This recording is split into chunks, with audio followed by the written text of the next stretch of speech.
Hello, this is a Museum Fremen video in which I'll be reading Erich Fromm's On Disobedience. The reason for choosing this text is that I believe it to be a key foundation for anyone wishing to build a coherent philosophy of resistance, and moreover, it's a relatively obscure text these days and often left out of left-wing discourse. So if you can stomach my slow-paced northern droolings, then I think we'll be on to a winner. On Disobedience: Why Freedom Means Saying No to Power, by Erich Fromm. Chapter 1: Disobedience as a Psychological and Moral Problem. For centuries, kings, priests, feudal lords, industrial bosses and parents have insisted that obedience is a virtue and disobedience is a vice. In order to introduce another point of view, let us set against this position the following statement: human history began with an act of disobedience, and it is not unlikely that it will be terminated by an act of obedience. Human history was ushered in by an act of disobedience according to the Hebrew and Greek myths. Adam and Eve, living in the Garden of Eden, were part of nature. They were in harmony with it, yet did not transcend it. They were in nature as a fetus is in the womb of the mother. They were human, and at the same time not yet human. All this changed when they disobeyed an order.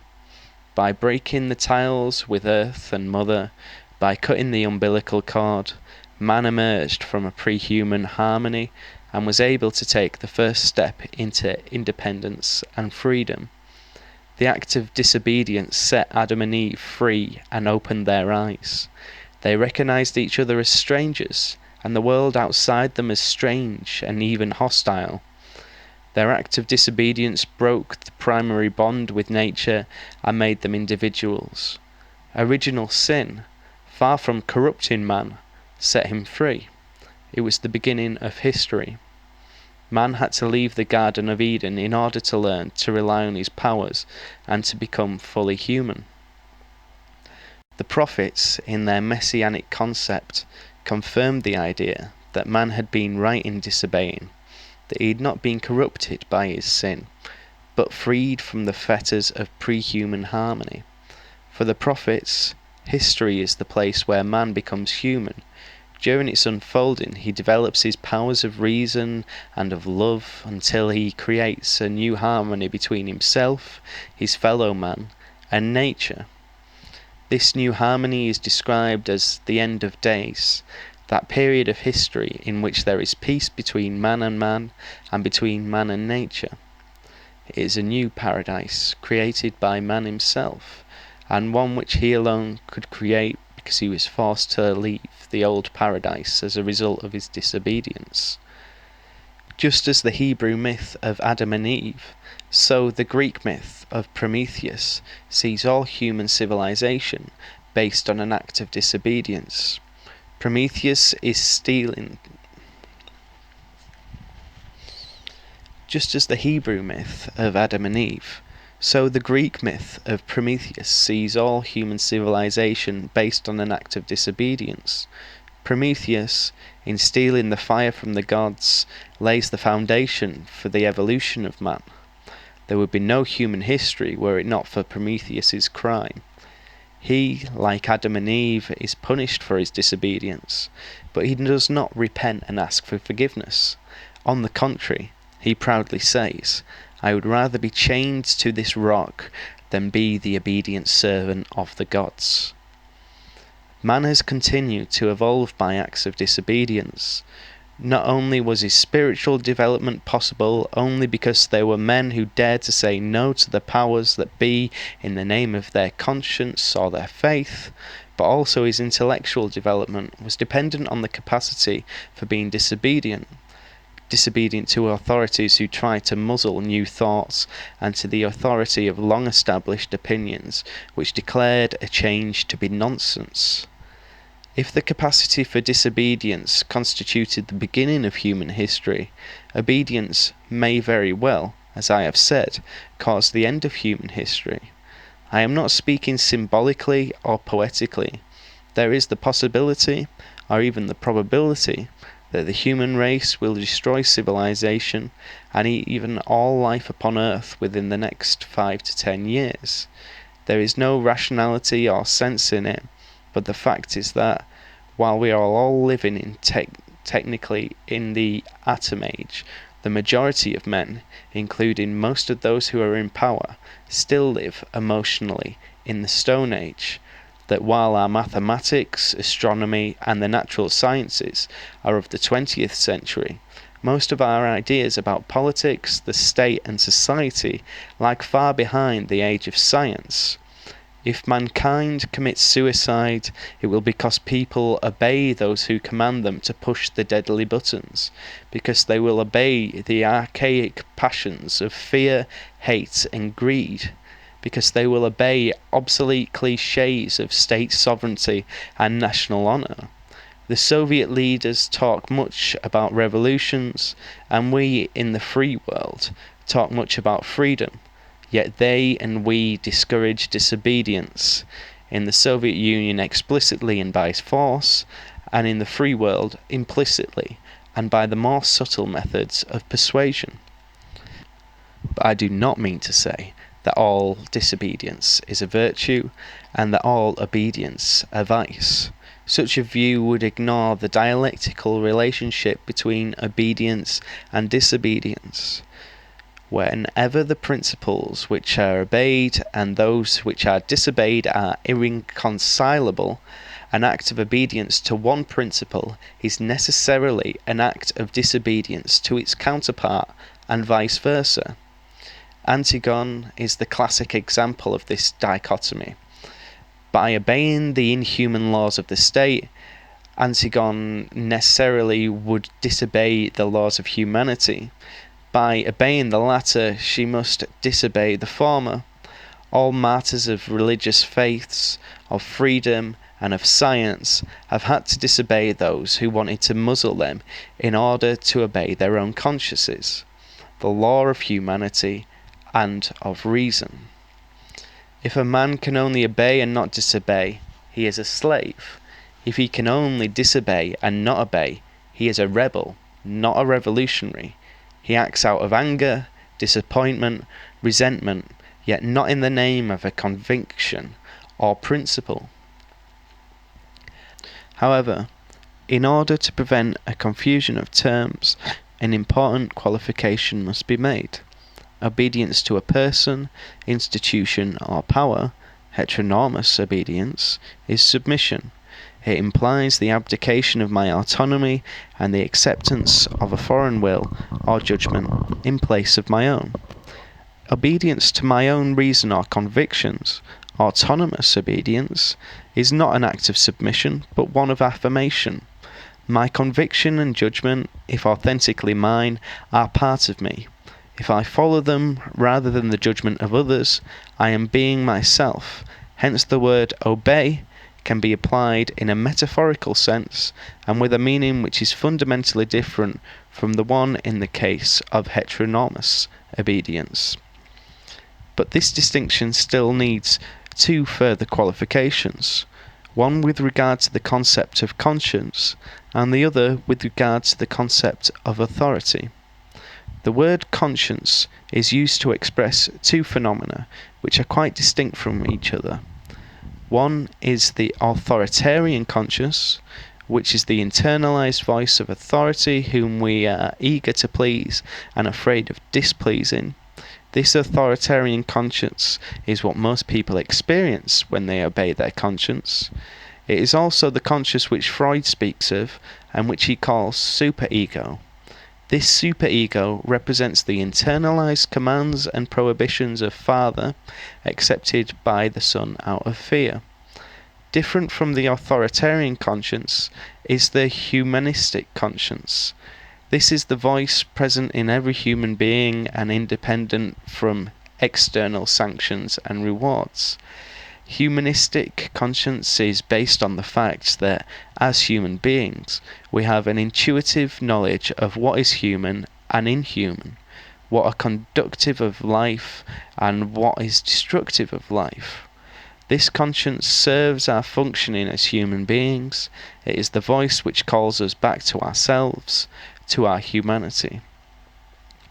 Authoritarian conscience or superego is still obedience to a power outside of myself, even though this power has been internalized. Consciously, I believe that I am following my conscience. In effect, however, I have swallowed the principles of power, just because of the illusion that humanistic conscience and superego are identical. Internalized authority is so much more effective than the authority which is clearly experienced as not being part of me.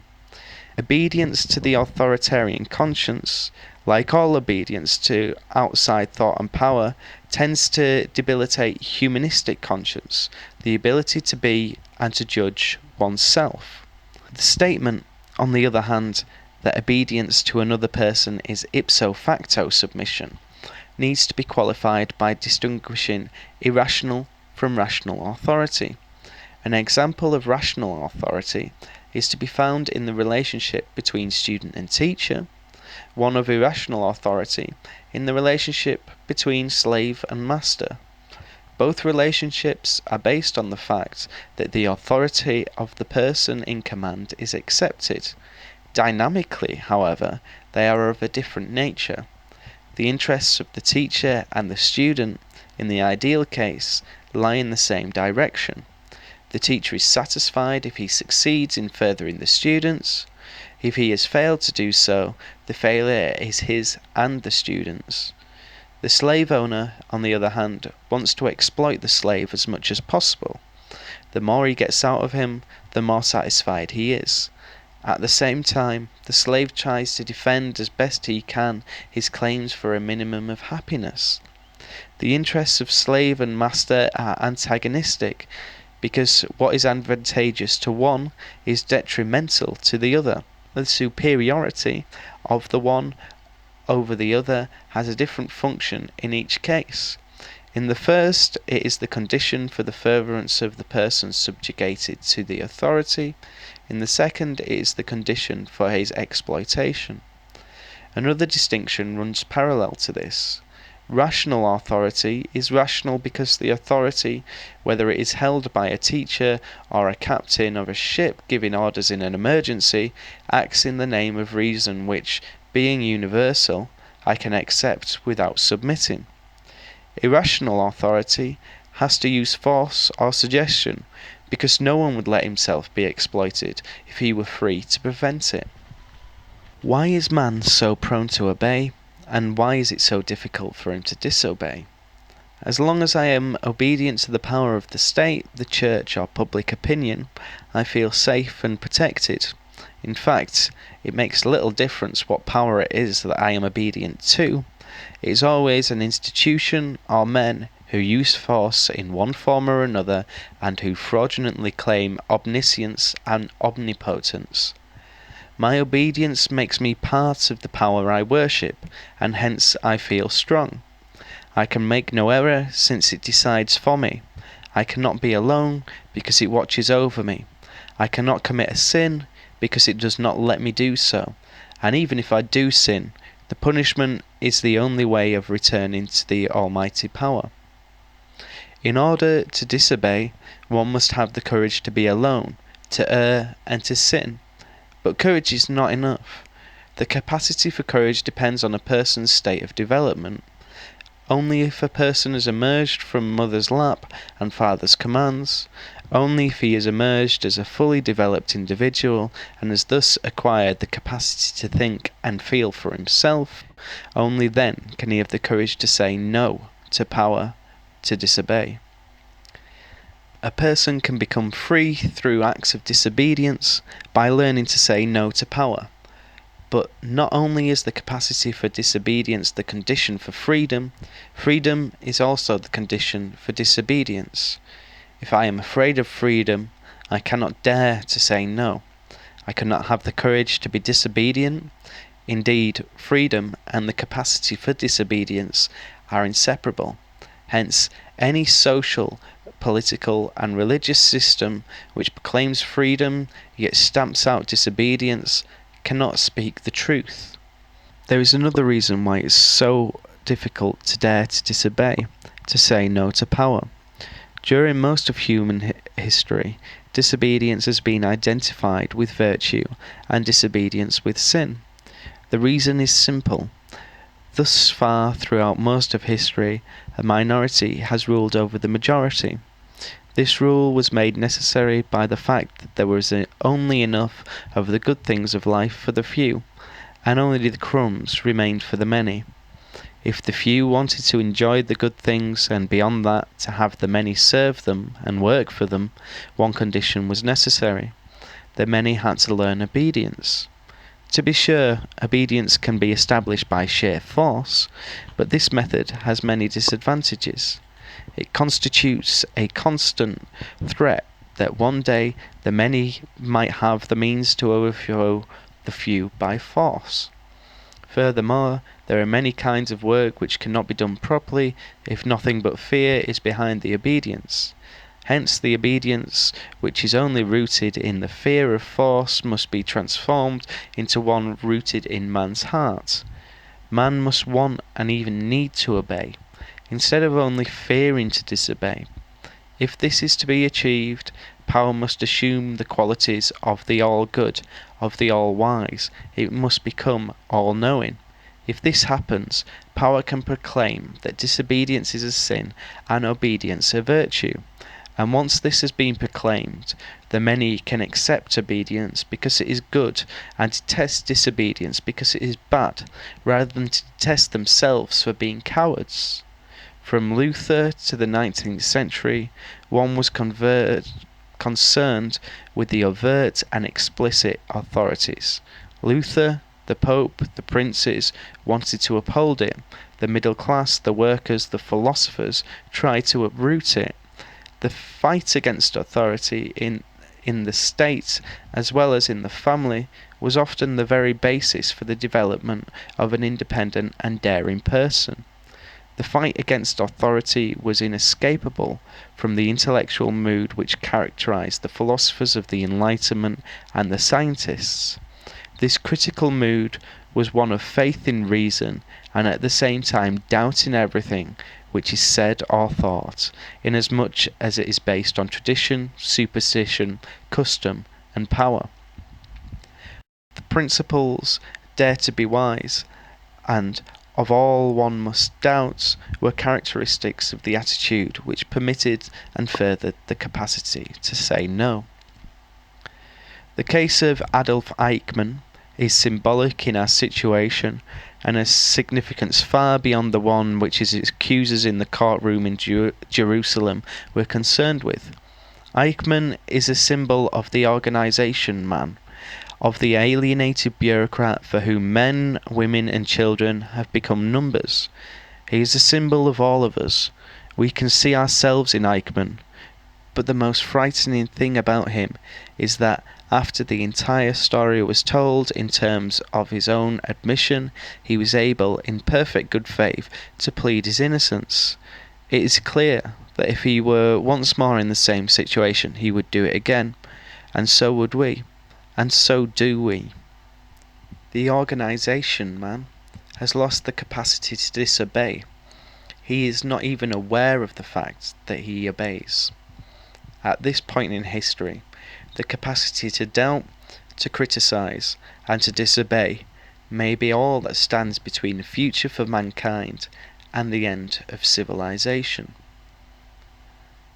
Now, that's the end of Chapter 1. I shall be posting Chapter 2 at some point next week. I hope you enjoyed listening to this video. Thank you very much for watching. And remember, anarchy is order.